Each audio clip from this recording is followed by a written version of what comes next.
Disclaimer, এই ভিডিওটার উদ্দেশ্য কোনো ধর্ম কিংবা ব্যক্তির বিশ্বাসকে আঘাত করা নয়, বাট হ্যাঁ, কেউ স্বেচ্ছায় চুতিয়া হতে চাইলে skip this video, otherwise have a seat. ভিডিওতে ঢোকার পূর্বে কমেন্ট সেকশনে বলবো জয় গুরু বামদেব, জয় মাতারা লিখুন, তারপর ভিডিওতে ঢুকুন। তো জ্যোতিষ চর্চা ওরফে মানুষকে চুতিয়া বানিয়ে পয়সা কামানোর নিনজা টেকনিক, লজিক, সায়েন্স, এদের সবার মাকে এক রাতে পোয়াতি বানাতে যাদের জাপানি তেলও লাগে না, তারাই জ্যোতিষ। টাকার বন্যা বইবে, টাকার বন্যা বইবে। মনে আছে স্কুলে সেই ছেলেটার কথা যে আলবাল বুকে সবার মাথা খেত? হ্যাঁ, খোঁজ নিয়ে দেখো, সে কোনো জ্যোতিষী হয়ে গেছে। আজকে যে উপায়টি বলবো, নরেন্দ্র মোদী নিজে এই টোটকাটি করে, এই টিপসটি করে। ওরে বাবা, তাই? দাদা, নরেন্দ্র মোদী কি তোমার কানে কানে এসে বলে গেছিলেন যে উনি এই টোটকাটি করেন? যদিও সেটা পসিবল না, কারণ নির্লজ্জদের কান তো কাটাই হয়। ও বাই দ্য ওয়ে, নির্লজ্জ থেকে মনে পড়লো, মিট মিস্টার ছোট্ট ছেলে অফ জ্যোতিষ কমিউনিটি। নমস্কার, বৌদি পটানোর গোপন রহস্য। বাহ কাকু, আমি এক্ষুনি এই ভিডিওটা পাঠাচ্ছি আপনার ভাইকে। যে বৌদিকে পটাতে চাইছেন, যদি সেই বৌদির পিরিয়ডের প্যাড বা কাপড় জোগাড় করতে পারেন। তা আদেও আপনি বৌদি পটানোর টোটকা বলছেন নাকি জেলে যাওয়ার ট্রিক্স? মানে এখন আমি নিজের কাজ বাজ ফেলে একটা বৌদির বাড়ির চারপাশে ঘুরে বেরোবো তার প্যাড জোগাড় করার জন্য? না, এতটা ছোট লোক আমি না। কি? আর সেই কাপড় বা প্যাডের উপর প্রত্যেক দিন সকালবেলায় ঘুম থেকে উঠে আপনি আপনার প্রস্রাব যদি ইউরিন ত্যাগ করতে পারেন, তাহলে সেই বৌদি খুব শীঘ্রই আপনার প্রেমে পাগল হয়ে যাবে। দেখো, বেসিক্যালি কাকুর প্রসেসটা কিন্তু খুবই সিম্পল ভাই। প্রথমে খাও একেবারে অত্যাধিক পরিমাণে বাংলা বা ভোটকা, তারপর তোমার মাথায় যে কুচিন্তাগুলো আসবে সেগুলোই টোটকা। আর কথাবার্তায় এমন বলো যে পরে শুনলে নিজের মুখে নিজেই থুতু মারতে ইচ্ছা করে। প্রথমে একটা বৌদির প্যাড জোগাড় করো, তার উপর রোজ সকালে ঘুম থেকে উঠে মতো। তা কাকু, এটা কি আদেও টোটকা নাকি আপনার পার্সোনাল ফেটিশ? যদি এসব শুনে মুখতে তো আমারও ইচ্ছা করছে আপনার মুখে এই ম্যাজিক্যাল জল একবার পান করলেই আপনার জীবনের সমস্ত স্বপ্ন সফল হয়ে যাবে। That is me before ping on a জ্যোতিষীস ফেস। চলো এবার আমিও একটা টোটকা বলছি। তুমি বাড়িতে বসে র্যান্ডামলি যে কোনো সময় ঠক জোচ্চর বলে চেল্লাও, দেখবে সমস্ত জ্যোতিষীর হিচকি উঠে গেছে। না মানে কারোর নাম নিলে তো তার হিচকি ওঠে। And the most underrated YouTuber of Bengal. আজকে তোমাদের একটা সিক্রেট টাইম দেব, যে সিক্রেট টাইমে ইউনিভার্সের দরজা খুলে তোমার নেগেটিভ কথাটাও শোনে, তোমার পজিটিভ কথাটাও শোনে। জানিস ভাই, আমার বন্ধু নাসায় রয়েছে, এখন ইউনিভার্স নিয়ে রিসার্চ করছে। তো আমার বান্ধবী নেশা করে ইউনিভার্সের দরজা খুলে দিল। ইউনিভার্সের দরজা খুলে আহা, নটানের কি মহিমা! ইভেন আমিও বলতে পারি যে ঠিক কখন ইউনিভার্সের দরজা খোলে, দুটো জয়েন্ট ফোকার পর। পয়েন্ট ইজ কি, ভালো না এটা জ্যোতিষী হওয়া? তুমি যত খুশি ভাট বকো, যেভাবে পারো হাগো, কেউ তোমাকে জাজ করবে না। ইভেন অন্ধভক্তরা তোমার গুটাকেই খিচুড়ি প্রসাদ ভেবে গিলে নেবে। ওং হিড়িং শ্রীং ক্লিং মহাদেবাই নমঃ, এই মন্ত্র উচ্চারণ করুন এবং মনের ইচ্ছাটা প্রকাশ করুন। মনের ইচ্ছা পূর্ণ হবে।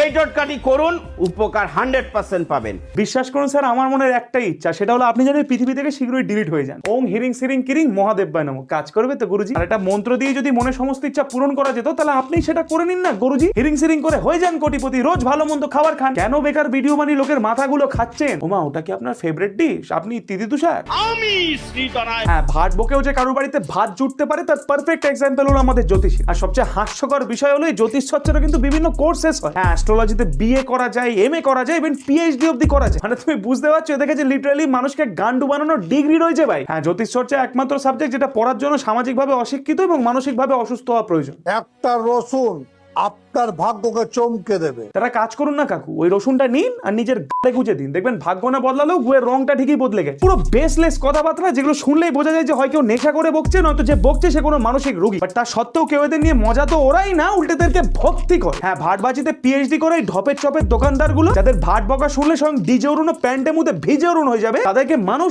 ভক্তি করে। আর তার কারণটাও খুবই সিম্পল, গড। কমেন্ট সেকশনে যারা মা তারার জন্য জবা ফুল কমেন্ট করবে, তাদের জীবন থেকে মা দুঃখ কষ্ট নিজের হাতে হরণ করবেন। জয় গুরু বামদেব, জয় মা তারা। হ্যাঁ, ভগবানের নাম ইউজ করে মানুষকে চুতিয়া বানানো যদি একটা সাবজেক্ট হয়, তাহলে ক্লাস টপার দুজন, এক জ্যোতিষী আর দুই বিজেপি। ভাবো তুমি এই গান্ডুটার কমেন্টে গিয়ে জবা ফুল কমেন্ট করবে, আর সেটা দেখে মা তারা নিজে তোমার জীবন থেকে দুঃখ কষ্ট হরণ করবে। হ্যাঁ, আমার তারা মা তো ভেল্লা, উনার কোনো কাজ নেই। উনি মহাদেবের পেটে পা তুলে বুক অব্দি জিভ বার করে থাকা সত্ত্বেও এক হাত দিয়ে ফেসবুক স্ক্রোল করে। আর যারা এই গান্ডুটার কমেন্টে গিয়ে জবা ফুল কমেন্ট করে, তাদেরকে বেছে বেছে সুখ শান্তি প্রদান করে। হ্যাঁ, এবার এই গোটা বিষয়টা শুনে তোমার ঠিক যতটা ইলজিক্যাল লাগলো, তার থেকেও বেশি ইলজিক্যাল এদের কথাবার্তা। ভগবান মানুষের সততা দেখে, ইনস্টাগ্রাম স্টোরি নয়। না, ভগবান কারো ইনস্টাগ্রাম স্টোরি দেখে না, এদিকে তোর ফেসবুকের কমেন্ট সেকশনটা ঠিকই দেখে, তাই না? আর সততার কথা তুই তো ছেড়েই দেবে। যদি সত্যি অনেস্টি ইজ দ্য কি টু সাকসেস হয়, তাহলে তোকে সারা জীবনই বাপ মার অন্ন ধ্বংস করে চলতে। এখানে মূর্খ বলতে অশিক্ষিত বা কোনো অজ্ঞান ব্যক্তির কথা বলা হচ্ছে না। মূর্খ হচ্ছে তারা যারা তোর ভিডিও দেখে। হ্যাঁ, এটুকু প্রেডিকশন তো আমিও করতে পারি। তবে যারা কমেন্ট সেকশনে মা তারার জন্য স্পেশালি জবা ফুল কমেন্ট করবেন, তাদের বাড়ি ছেড়ে মা তারা কোনোদিন বেরিয়ে যাবেন না। জয় গুরু বামদেব, জয় মা তারা। বিশ্বাস কর ভাই, যদি মা তারা একবার মরতে চলে আসে না, তাহলে সবার প্রথমে মহাদেবের পেট থেকে পা তুলে তোর বুকে পা দেবে আর জিপটাও বার করবে না ছাগল। দেখ আমি মানছি তুই নির্লজ্জ, বাট অ্যাটলিস্ট তোর গায়ে মানুষের রক্ত তো বইছে ভাই। তাহলে কেন এরকম শুয়োরের বাচ্চার মতো কাজকর্ম করিস বলতো? মানুষকে ম্যানিপুলেট করা, দেবদেবীদের প্রতি তাদের ভক্তিকে মিসইউজ করে ভিডিওর এঙ্গেজমেন্ট বাড়ানো। ভাই একটা উপদেশ দিত কে, এক্ষুনি একটা শ্মশানে যা, যে কোনো একটা জ্বলন্ত চিতায় ঢুকে পড়, আর পাপ বাড়াস না নিজে। এস নামের ব্যক্তিদের আমি একটাই জিনিস বলতে চাই, এবার বন্ধ করো লোককে বিশ্বাস করা, এবার বন্ধ করো। হ্যাঁ ভাই, বন্ধ করে দিয়েছি বিশ্বাস করা, বিশেষ করে সেই লোকেদের যারা গেমিং চেয়ারে বসে জ্যোতিষগিরি মারা, ঘরে নয়েজ ফর্ম লাগিয়ে পিছনে মাতারার মূর্তি বসিয়ে তুই যে ছ্যাঁচড়ামিটা শুরু করেছিস না শোনা, সেদিন ঠিক লোকের পাল্লায় পড়বে, সেদিন একটা কেলানি কিন্তু মাটিতে পড়বে না। মানে যুগটা এমন পড়েছে যে তুমি মাথাটা তিলক লাগিয়ে জাস্ট একবার মুখ দিয়ে যে কোনো একটা দেবদেবীর নাম নিয়ে নাও, ব্যাস মানুষকে চুতিয়া বানানোর লাইসেন্সটা তোমার কাছে উঠতে উঠতে চলে আসবে। আজকের আসতে চলেছে প্রচুর অর্থ আসার জন্য এই লাকি নাম্বারটা আপনারা 3 বার কমেন্টের মাধ্যমে টাইপ করুন 7464 হ্যাঁ, এটা করলে অর্থ তো আসবেই গরুজি, বাট যারা কমেন্ট করছে তাদের না অর্থটা আসবে খালি আপ, কারণ কমেন্ট বাড়লে ভিডিওর এঙ্গেজমেন্ট বাড়বে, আর এঙ্গেজমেন্ট বাড়লে ভিউজ বাড়বে, আর ভিউজ বাড়লে টাকা। আর আপনার অন্ধভক্তরা তো কমেন্ট করবেই, কারণ তাদের ওপর মালাটা পুরো ফাঁকা, আর সেটারই সুযোগ লুটে আপনার মতো কিছু বাঁকা চন্দ্রগুলো আজ বড় লোক হয়ে গেল। দারুণ, মানে বেসিক্যালি প্রথমে একটা মিথ্যের পাহাড় সাজাও, তারপর মানুষকে বোঝাও যে হ্যাঁ হ্যাঁ এটাই কাঞ্চনজঙ্ঘা, হয়ে গেলে তুমি জ্যোতিষী। ধনী হতে চাইলে আমি আজ একটা টিপস বলছি, করে দেখুন, কেউ বলবে না, 100% দিয়ে বলবো আপনি ধনী হবেনই হবেন। আমি অলরেডি হয়ে গেছি, হয়তো এটা করেই। হ্যাঁ কাকু, সে আপনাকে দেখেই বোঝাচ্ছে যে আপনি একজন ধনী, খালি ইটা সাইলেন্ট। কি করবেন, খচ্চরের দাঁত একটি ভালো করে পরিষ্কার করে ভক্তি মনে একটা কাপড়ে পেঁচিয়ে হলুদ বা লাল আপনার পকেটে সর্বদা রাখুন, আপনাকে কোটিপতি বানিয়ে দেবে। হ্যাঁ কাকু একবার এই টোটকাটা একজনকে রেকমেন্ড করেছিল, তারপর থেকে ওনার নিজের একটা দাঁত গায়েব হয়ে গেছে। খচ্চরের দাঁত, স্ট্রাগল, পরিশ্রম, থু ওসব কেউ করে? আমার কাছে একটা খচ্চরের দাঁত আছে, আমি তো ধনী হয়েই যাব। হ্যাঁ, মুকেশ আম্বানির বাড়িতে তো খচ্চরের দাঁতের মিউজিয়াম আছে, তুমি জানো না? তুমি জানো না রে প্রিয়।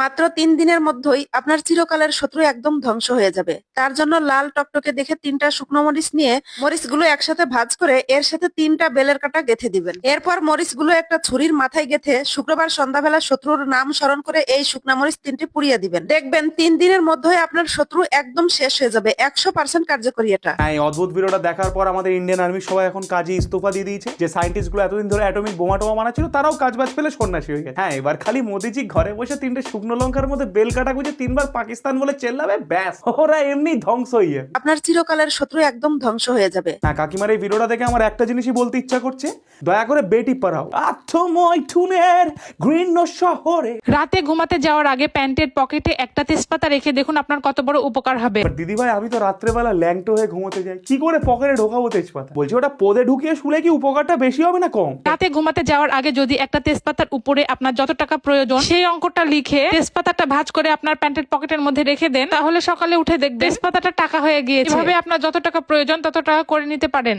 বাহ, পুরো অ্যাবসলিউট সিনেমা। বাট দিদি, আই হ্যাভ এ ডাউট, তোমার পকেটের তেজপাতাগুলো তো সকালে উঠে টাকা হয়ে যায়, বাট তোমার বরের পকেটের টাকাগুলো কিভাবে তেজপাতা হয়ে যায় একটু বলো তো? ইভেন আমার তো মনে হয় সকাল সকাল তোমার পকেট খুঁজলে তেজপাতার সাথে এই পাতাটাও পাওয়া যায়। মাত্র 1 মাসের মধ্যে গরিব থেকে কোটিপতি হয়ে যাবেন শুধুমাত্র একটা তেজপাতা দিয়ে। ইভেন তেজপাতাও লাগবে না ভাই, এই গবেটগুলোর মাথায় যে গোবরটা আছে সেটা ঘুটে বানিয়ে বেচো, দেখবে রাতারাতি কোটিপতি হয়ে গেছে। আর এতক্ষণ যাদেরকে দেখালাম তারা তো স্টিল অনলাইনে এইসব জ্যোতিষগিরি টোটকা ফোটকা মারায়, অফলাইনের অবস্থা তো আরো মারাত্মক ভাই। ওদের প্রসেসটাও খুবই সিম্পল। প্রথমে তোমার ব্যাপারে এমন কিছু জেনারেল কথাবার্তা বলবে যেগুলো শুনলে তোমার মনে হবে যে বাহ, এ তো আমার ব্যাপারে সবকিছুই জানে, তার মানে এর কাছে নিশ্চয়ই কোনো সুপার পাওয়ার আছে। বাট না গান্ডু ভাই, there is a psychological trick called mentalism, যেটা ইউজ করে তুমি একটা মানুষকে জাস্ট দেখে তার ব্যাপারে এমন অনেক কিছুই বলে দিতে পারো যেটাও তো সে ছাড়া কেউ জানে না। যাই হোক, এই মেন্টালিজমের ইউজ করে জ্যোতিষীরা প্রথমে তোমার ট্রাস্ট অর্জন করে, আর তারপরে স্টেপ হলো তোমাকে ইনসিকিউর করা। মালগুলো এমন কথা বলবে যেগুলো শুনলে তোমার টেনশন হবে, লাইক সামনে তোমার অনেকগুলো ফাড়া আছে, কেউ তোমাকে শিকড় বাকড় খাই দিচ্ছে, তাই তোমার জীবনে কোনো উন্নতি করছে না, এটসেট্রা। আর এগুলোর থেকে মুক্তি দেওয়ার নাম করে মালগুলো তোমার হাতে কয়েকটা আংটি কিংবা গলায় মাদুলি ঝুলিয়ে তোমার থেকে টাকা লুটবে, আর তুমি নিজের পিছনটাকে এটিএম মেশিন বানিয়ে বাড়ি চলে আসে। আর এগুলোর ইম্প্যাক্ট যে ঠিক কতটা বাজে হতে পারে সেটা বোঝানোর জন্য আমি একটা রিয়েল লাইফ এক্সাম্পল দিচ্ছি, যেটা আমার নিজের চোখের সামনেই ঘটেছে। কিছুদিন আগে আমার মা একটা জ্যোতিষীর কাছে গেছিল, আর সেই জ্যোতিষীটা আমার মাকে বলে যে তার ছেলে অর্থাৎ আমার নাকি নেক্সট 6 বছরের মধ্যে 3টে খুব বড় বড় ফাড়া আছে, ফলে আমার জীবনে নাকি বিপদ ঘটতে পারে। আর স্বাভাবিকভাবে এইসব শুনে আমার মার প্রচুর টেনশন হয়। টেনশনের চোটে ওনার ব্লাড প্রেশার, সুগার লেভেল সবকিছু হাই হয়ে যায়, আর ওনাকে হসপিটালে অ্যাডমিট করাতে হয়। আর লাস্ট 2 দিন হলো আমার মা বাড়ি ফিরেছে টানা 8 দিনের চিকিৎসার পর। That's the only reason I am making this fucking video, যাতে আমি আমার মা আর তোমাকে এটা বোঝাতে পারি যে এই জ্যোতিষ চর্চা বিষয়টা is nothing but a pseudo science, আর কোনো লজিক্যাল এক্সপ্লেনেশন নেই। ইভেন আজকের দিনে দাঁড়িয়ে এই গোটা বিষয়টা একটা স্ক্যাম ছাড়া আর কিচ্ছু না ভাই, বাট স্টিল মানুষদের ফাঁদে পা দেয়, কারণ বাঙালি তো কাঙালি। দেখো, ভিডিওটা শেষ করার আগে আমি তোমার কাছে একটাই রিকোয়েস্ট করবো যে দয়া করে কোনো জ্যোতিষীর পাল্লায় পড়ো না, আর কাউকে পড়তেও দিও না। মনে রেখো যে there is only one person who can change your future and that is you. কোনো রাহু কেতু তোমার ভাগ্য বদলাতে পারবে না ভাই। একটা তেজপাতা সকালে উঠে টাকা হয়ে যাবে না, টাকাটা কামাতে হবে না। 3টে শুকনো লঙ্কা দিয়ে কোনো শত্রু মরবে না। পারলে নিজের বাবা মার জন্য 3 তলা বাড়ি বানাও, শত্রু দেখে এমনিই জ্বলনে মরিয়ে। আর হ্যাঁ, যে বলে ভাগ্যে চলছে শনির 7.5, তাকে বলি ভাই মার শনির লাথি আর চিতা ছোট তুই, কারণ পেট থেকেই বেটা গোট তুই। চলো, এনাফ মোটিভেশন ফর টুডে, দেখা হচ্ছে নেক্সট ভিডিওতে। বাই। করে ছুরি বারে পড়ে খুলি কারে, তোকে ভক্ষণ করে পাবো সুবিচার। আজ তুই শিকারে কাজু ম্যানিটার, লাগে রক্ত রোজ ভাই 2 লিটার। চল আজ দম দেখ কবিতারে, তোর গলা টিপে করে দেবো 2টি বার। বলে বৌদি বাজে আমি খুনি তার, তোর মতো ছেলে কাজু নাচে